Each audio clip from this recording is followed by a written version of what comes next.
जी कहते हैं, मुनि इस पृथ्वी पर स्वराष्ट्र नामक एक विख्यात राजा हो गए, जो बड़ा पराक्रमी थे। उन्होंने अनेकों यज्ञों का अनुष्ठान किया था और वे संग्राम में कभी पीठ नहीं दिखलाते थे। राजा के मंत्री की आराधना से प्रसन्न होकर भगवान सूर्य ने राजा को बहुत बड़ी आयु प्रदान की। राजा के 100 स्त्रियां थीं, किंतु वे उनकी भांति बड़ी आयु से युक्त न होने के कारण समयानुसार मृत्यु को प्राप्त हुई। इस प्रकार धीरे धीरे राजा के मंत्री और सेवक भी काल के गाल में चले गए। उन सब के अभाव में राजा के चित्त उद्विग्न रहने लगा। प्रतिदिन उनकी शक्ति क्षीण होने लगी। उन्हें वीरहीन एवं दुखी जानकर विमर्द नाम के एक राजा ने आक्रमण किया और उनको राज्यच्युत कर दिया। राज्य से च्युत होने पर विरक्त हो वन में चले गए और विवस्ता झेलम नदी के तट पर रहकर तपस्या करने लगे। वे गर्मी में पंचाग्नि सेवन करते, बरसात में मैदान में रहकर वर्षा के जल को शरीर पर सहते और जाड़े की ऋतु में पानी के भीतर शयन करते, निराहार रहते एवं उत्तम व्रतों का पालन करते। एक बार वर्षा काल में जबकि वे तपस्या कर रहे थे, लगातार कई दिनों तक वृष्टि होती रही। इसके बाद बाढ़ आ गई। राजा भी जल की प्रखर में धारा में बह गए। चारों ओर अंधकार छा रहा था। जल में बहते बहते उन्हें संयोगवश एक हिरणी मिल गई। उन्होंने उसकी पूंछ पकड़ ली। फिर उस प्रवाह के साथ बहते अंधकार में इधर उधर भटकते हुए राजा किसी तरह तट पर पहुंचे।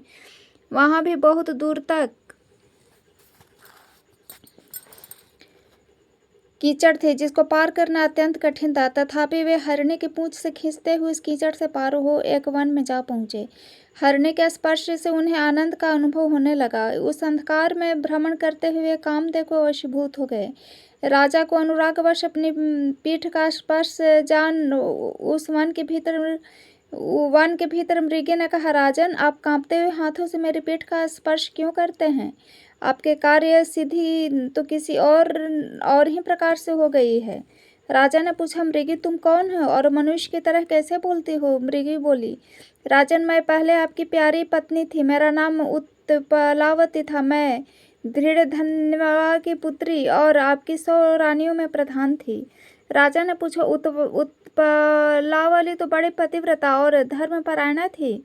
वह ऐसी किस प्रकार हुई? उसने कौन सा ऐसा कर्म किया था जिससे उसे मृगी की योनि में आना पड़ा? मृगी बोली, राजन, मैं बाल अवस्था में जब पिता के घर पर थी, सखियों के साथ एक दिन वन में घूमने गई थी। वहां मैंने मृगी के साथ समागम करते हुए एक मृग को देखा। मैं उसके बिल्कुल निकट थी, अतः मैंने उस मृगों को मारा। मुझसे डर कर वह मृगी अन्यत्र चली गई। तब मृग ने कुपित होकर कहा, ओ मूर्खे, तू क्यों इतनी मतवाली हो रही है? तेरी इस दुष्टता को धिक्कार है। उस मृग के मनुष्य के समान वाणी सुनकर मैं डर गई और बोली, तुम कौन हो? उसने उत्तर दिया, मैं निर्वृतिचक्षु नाम का मुनि पुत्र हूँ। मेरा नाम सुतपा है। मृगी से संभोग करने की इच्छा होने के कारण मैं मृग हो गया। प्रेमवश मैंने इस मृगी का अनुसरण किया था और इसमें भी मेरी अभिलाषा थी, परंतु तूने आकर मुझसे उसका वियोग करा दिया, इसलिए मैं तुझे अभिशाप देता हूँ। मैंने कहा, मुने, मैंने अनजाने में आपका अपराध किया, अतः कृपा करके मुझे शाप न दीजिए। मेरे यूँ कहने पर वे मुनि इस प्रकार बोले, यदि तुझे अपने को दे सकूँ तो तेरे गर्भ से पुत्र उत्पन्न कर सकूँ तो तुझे शाप नहीं होगा। मैंने कहा, मैं न तो मृगी हूँ और न वन में मृगी का रूप धारण करके घूमती हूँ, अतः मेरी ओर से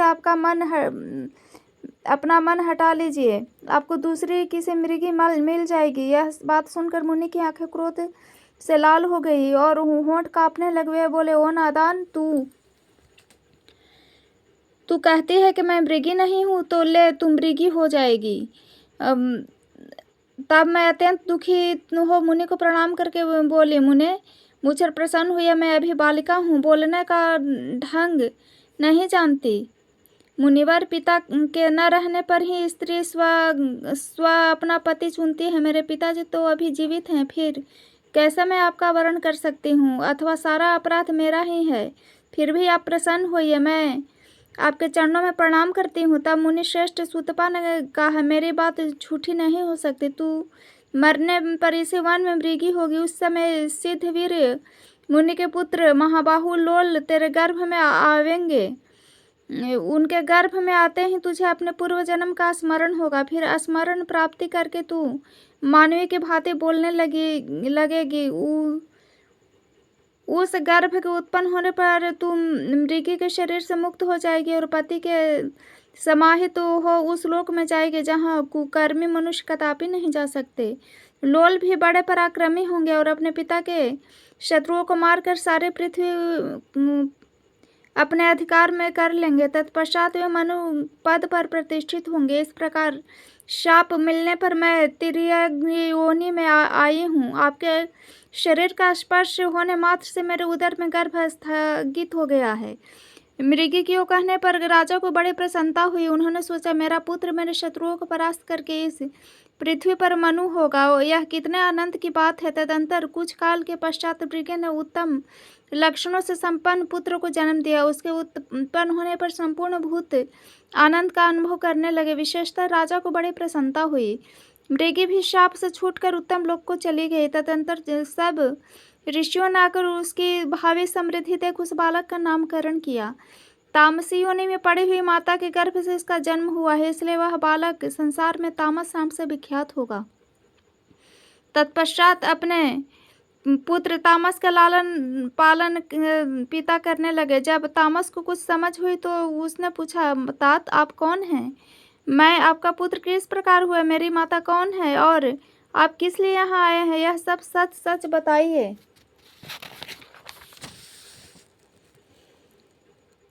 तब पिता ने अपने राज्य से च्युत होने आदि से लेकर सब वृतांत पुत्र को बतलाया। सब बातें सुनकर तामस ने भगवान सूर्य की आराधना की और उनसे उपसंहार सहित संपूर्ण दिव्य शस्त्र प्राप्त किए। अस्त्र शस्त्रों का ज्ञाता होकर उन्होंने संपूर्ण शत्रुओं का परास्त किया और उन्हें पिता के पास ले आकर उनकी आज्ञा मिलने संपूर्ण शत्रुओं को परास्त किया। उन्हें पिता के पास ले आकर उनकी आज्ञा मिलने पर छुटकारा किया। वह सदा अपने धर्म के पालन में लगा रहता था। उसके पिता भी शरीर त्यागने के पश्चात तप और यज्ञ से उपार्जित पुण्य लोक में गए। सारी पृथ्वी जीत कर तामस राजा हुआ और मनु पद पर प्रतिष्ठित हुआ। अब तामस मनवंतर का वर्णन सुनो। उसमें सत्य, सुधि, स्वरूप और हरि ये 4 देवगण हुए। उनमें से एक एक गण में 27 देवता हैं। उन देवताओं के इंद्र का नाम शिखी था। वे अत्यंत बली और पराक्रमी थे।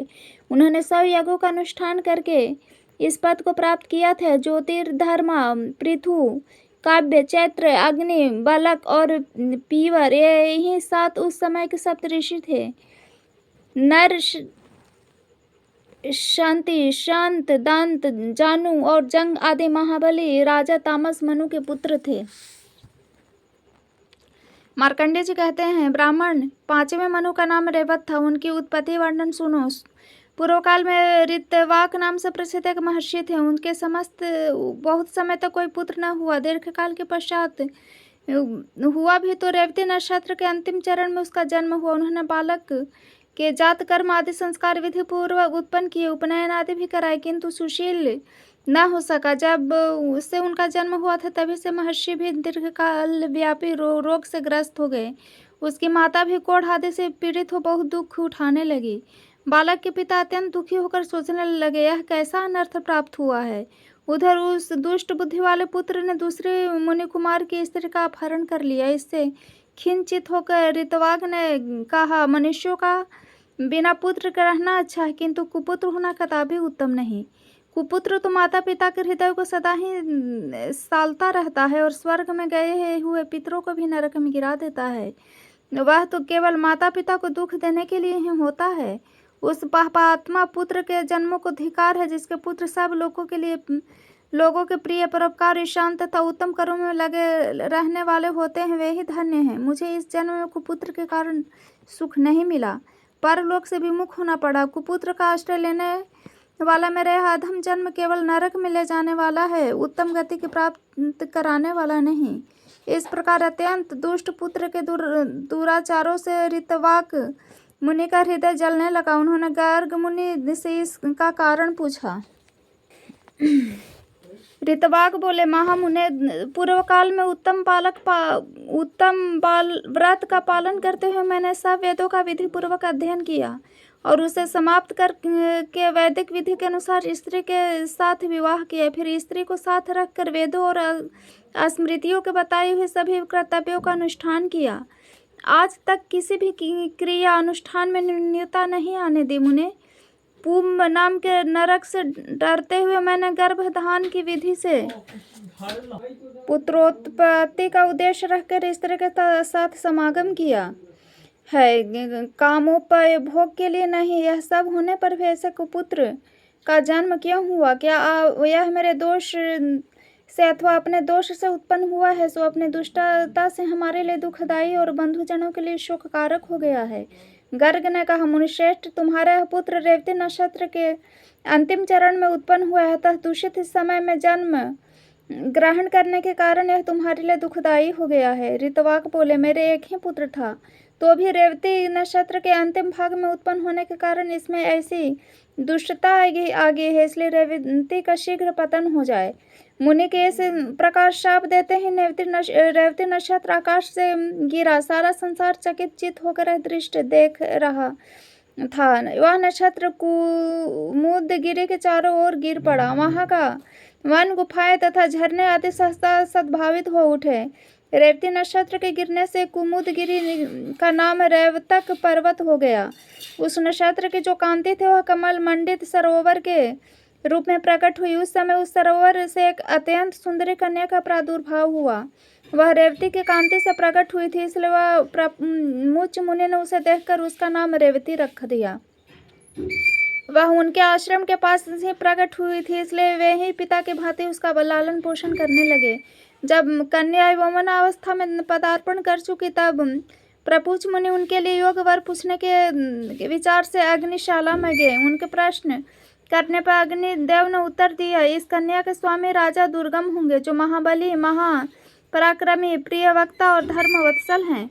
इसी बीच मृगया के प्रसंग से राजा दुर्गम मुनि के आश्रम में आ पहुँचे।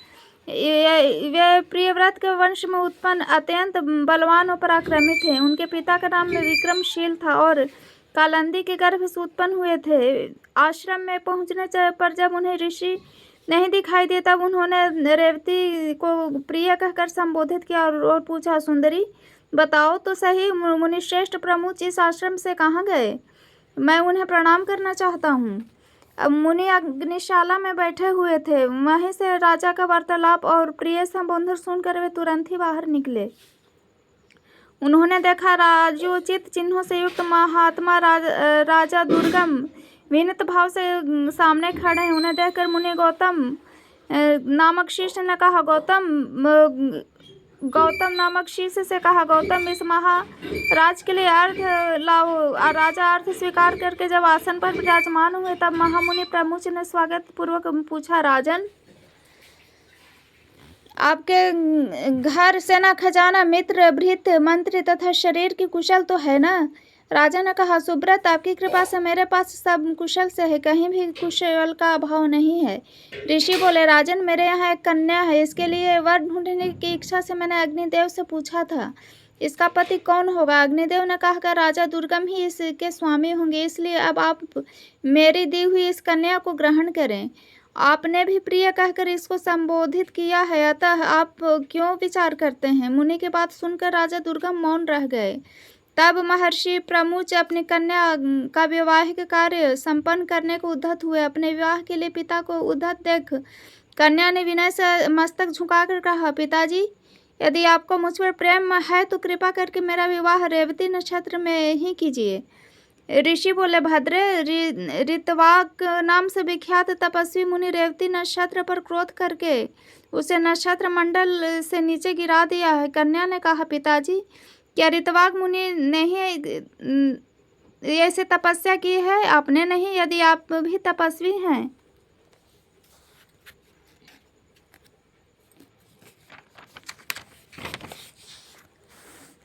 तो रेवती नक्षत्र को पुनः आकाश में स्थापित कीजिए। आप उसी नक्षत्र में मेरा विवाह क्यों नहीं करते?